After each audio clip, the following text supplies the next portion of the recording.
जी सुनते इब्राहिमी अदा करने के लिए ईद कुर्बान पर लोग यहाँ पर आए हुए हैं। मुख्तलिफ यहाँ पर अभी वो रश नहीं है जो जैसे जैसे ईद नज़दीक आएगी यहाँ पर बकरा मंडी में रश बढ़ता रहेगा।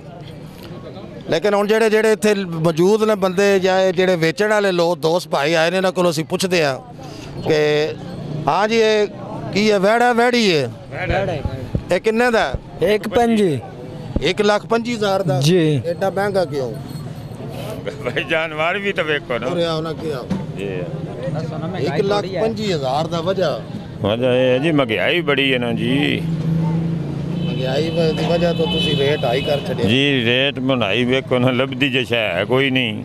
हाँ तो वाता सी भी सांभे होया नहीं जी। पूरा साल है जानवर ही पालते हो जी पूरा और भी कोई धंधा करते हो? बस ये जानवरां दा ही साडा धंधा जी। अच्छा जी ਇਹਦੀ ਕਮਾਈ ਨਾਲ ਹੀ ਸਾਰਾ ਸਿਸਟਮ ਚੱਲਦਾ जी ਅੱਛਾ ਜੀ ਇਹ ਕਹਿ ਰਹੇ ਨੇ ਕਿ 1,25,000 ਤੋਂ ਹੈ। ਅੱਛਾ ਜਨਾਬ ਹੁਣ ਇਹ ਬੱਕਰੇ ਲਾਣੇ ਆ ਜੀ ਇਹ ਤੁਹਾਡੇ ਬੱਕਰੇ ਕਿੰਨੇ ਦਾ? 60,000 ਦਾ ਨਹੀਂ ਇਹ 60,000 ਦਾ जी हाँ जी। ਇਹ ਦੇਣਾ 60,000 ਦਾ ਜਾਂ ਉਂਝ ਡਿਮਾਂਡ 60,000 ये 55,000 का दे छड़ना। ਅੱਛਾ 60,000 ਮੰਗਦੇ ਹੋ 55 ਤੱਕ ਦੇ ਛੱਡਣਾ दे ਇਹ ਮਹਿੰਗਾ ਨਹੀਂ ਦਾ जी सानू पिछो जी भाई लभन असें मंडियां तो आंदे घर देता है को नहीं।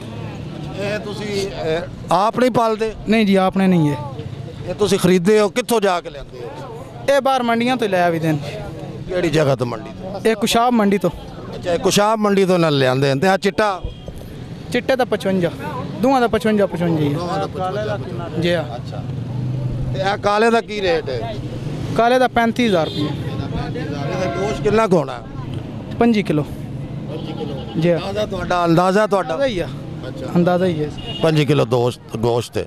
हाँ जी तेरा पुत बाटा रेट है जी ये घर लिया के बतरिया तो घाट नहीं देना नहीं तना के उन्हें बतरिया तो घाट नहीं देना कि दे छड़ से 3 ताकि दे रहा 3 तक दे छड़ से। अच्छा जी आदे भी है कोई बंदे इन्हों को पूछते हैं भाईजान तुसी जानवर खरीदण आए हो? अच्छा की आखते हो जेडे रेट चल रहे हैं इस टाइम? रेट बहुत ज़्यादा है इस टाइम महंगाई भी है वो भी सच्चे ने अपनी जगह ते लैन वाली आवाम जी है वो भी सच्ची है लेकिन महंगाई बहुत ज़्यादा है इस वजह से फिलहाल मंडी का रेट बहुत ज़्यादा है जी।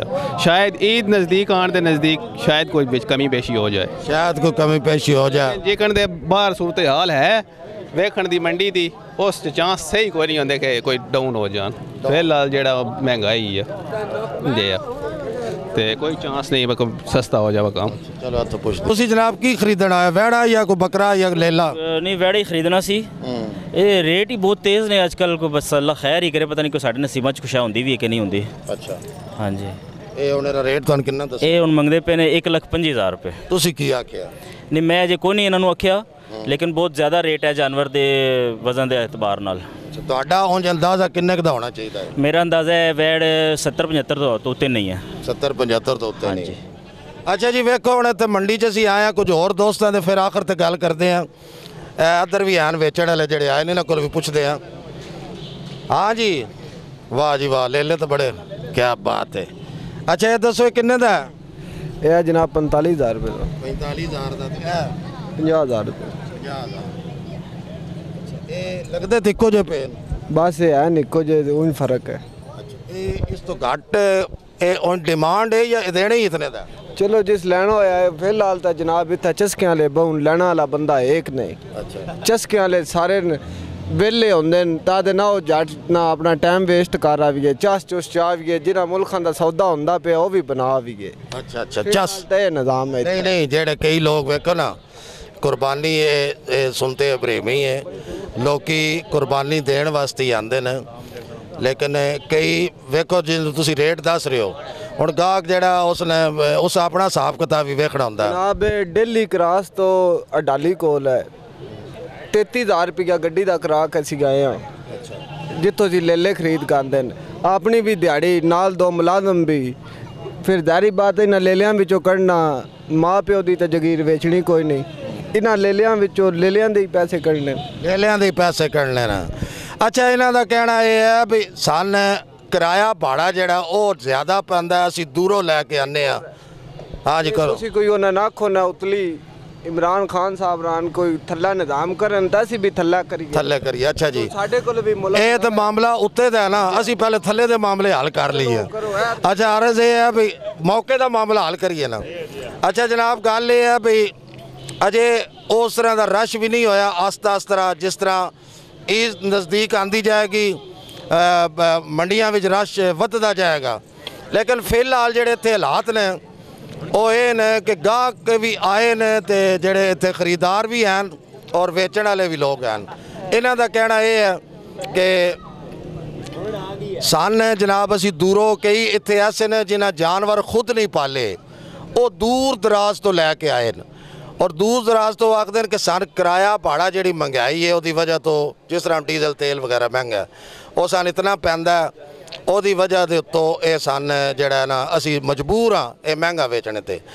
ਕਈ ਲੋਕ ਜਿਹੜੇ ਜਿਨ੍ਹਾਂ ਖੁਦ ਨੇ ਜਾਨਵਰ ਪਾਲੇ ਹੁੰਦੇ ਨੇ ਉਹਨਾਂ ਦਾ ਆਖਣਾ ਇਹ ਹੈ ਕਿ ਅਸੀਂ ਜੀ ਸਾਰਾ ਸਾਲ ਇਹ ਹੀ ਸਾਡਾ ਕਾਰੋਬਾਰ ਹੈ, ਬਿਜ਼ਨਸ ਹੈ ਤੇ ਇਸ ਦੀ ਵਜ੍ਹਾ ਤੋਂ ਇਹ। ਲੇਕਿਨ ਇੱਕ ਗੱਲ ਮੈਂ ਨਾ ਸਾਹਮਣੇ, ਜਿਸ ਵੇਲੇ ਵੱਡੇ ਜਾਨਵਰ ਆਉਂਦੇ ਨੇ ਨਾ ਵੱਡੇ, ਉਹਦੇ ਵਿੱਚ ਇਹ ਵੀ ਵਿੱਚ ਚੀਜ਼ ਇੱਕ ਹੈ ਕਿ ਇਹ ਇੱਕ ਗ੍ਰਾਈ ਵਾਟਰ ਜਾਂ ਉਹ ਪਾਣੀ ਹੁੰਦਾ ਉਹ ਜਿਹੜਾ ਬੱਚਿਆਂ ਨੂੰ ਦੇਈਦਾ ਉਹ ਪਾਈਏ, ਜਾਨਵਰ ਜ਼ਰਾ ਮੋਟਾ ਤਾਜ਼ਾ ਵੀ ਲੱਗਦਾ, ਉਹਦੇ ਨਾਲ ਇਹ ਵੀ ਗੇਮ ਪੈਂਦੀ ਹੈ, ਇਹ 100% ਪੈਂਦੀ ਹੈ, ਦਾ ਵੀ ਜ਼ਰਾ ਖਿਆਲ ਰੱਖਣਾ ਖਰੀਦਾਰਾਂ।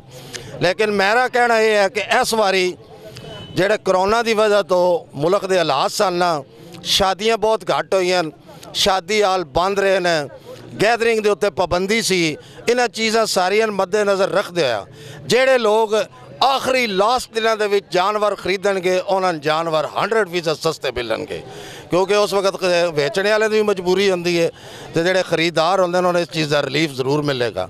ਲਾਸਟ ਉੱਤੇ ਜਿਹੜਾ ਆਟੋਮੈਟਿਕ ਜਿਹੜਾ ਉਹ ਰੇਟ ਡਾਊਨ ਹੋਏਗਾ ਔਰ ਜਿਹੜਾ ਹਾਲਾਤ ਪਿੱਛੇ ਲੰਘੇ ਮਜਬੂਰੀ ਇਹਨਾਂ ਵੇਚਣ ਵਾਲਿਆਂ ਦੀ ਵੀ ਉਨੀ ਹੈ ਕਿ ਇਹਨਾਂ ਦਾ ਵੀ ਕਾਰੋਬਾਰ ਹੋਣ ਜੇ, ਲੇਕਿਨ ਜਿਹੜੇ ਖਰੀਦਾਰ ਨੇ ਉਹਨਾਂ ਵਾਸਤੇ ਰਿਲੀਫ ਜ਼ਰੂਰ ਮਿਲੇਗਾ। ਕਰੋਨਾ ਦੀ ਵਜ੍ਹਾ ਤੋਂ ਜਿਹੜਾ ਬੁਹਰਾਨ ਆਇਆ ਰਿਹਾ, ਜਾਨਵਰ ਜਿਹੜੇ ਨੇ ਉਹ ਜ਼ਿਆਦਾ ਜ਼ਬਾ ਨਹੀਂ ਹੋਏ, ਜ਼ਿਆਦਾ ਮਸਲਨ ਸ਼ਾਦੀ ਹਾਲ ਬੰਦ ਰਹੇ, ਤੁਹਾਨੂੰ ਪਤਾ ਆਟੋਮੈਟਿਕ ਫਿਰ ਉਹ ਗੋਸ਼ਤ ਦਾ ਇਸਤੇਮਾਲ ਹੀ ਘੱਟ ਹੋਏਗਾ ਜਿਸ ਵੇਲੇ ਆਵਾਮ ਉੱਥੇ ਨਹੀਂ ਜਾਏਗੀ। ਇਸ ਵਾਸਤੇ ਆਖਰੀ ਦਿਨਾਂ ਦਾ ਇੰਤਜ਼ਾਰ ਕਰੋ। ਤੇ ਇਹਦੇ ਨਾਲ ਹੀ ਨਸੀਮ ਅਕਮਲ ਖਾਨ ਤੁਹਾਡੇ ਕੋਲੋਂ ਪ੍ਰੋਗਰਾਮ ਆਉਣਾ ਸਾਨੂੰ ਇਜਾਜ਼ਤ ਚਾਹੁੰਦਾ। ਅੱਲਾ ਹਾਫਿਜ਼।